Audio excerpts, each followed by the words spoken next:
जे रुग्णालयामधील तृतीय चतुर्थ कर्मचारी, नर्स, वॉर्ड बॉय हे सुद्धा या संपामध्ये आंदोलनामध्ये सहभागी झालेत। जोपर्यंत सरकार चर्चेसाठी बोलवणार नाही तोपर्यंत हा संप सुरूच राहील अशी प्रतिक्रिया कर्मचारी संघटनांनी दिली आहे। राष्ट्रीय सुधारित जुनी पेन्शन योजनेच्या मागणीसाठी पुन्हा एकदा शासकीय कर्मचाऱ्यांचं आंदोलन आज राज्यभर पाहायला मिळतंय। या अत्यावश्यक सेवेमधल्या अनेक पदं रिक्त आहेत, ती रिक्त पदं भरली जावीत। कॉन्ट्रॅक्ट भरती नको, जी काही भरती असेल ती कायमस्वरूपी भरती करावी।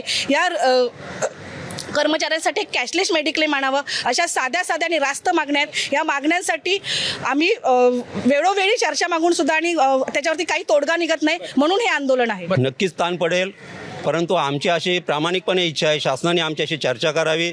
आमचे जे प्रश्न आहेत 18 प्रश्न आहेत ते शासनाने त्वरित सोडवावेत।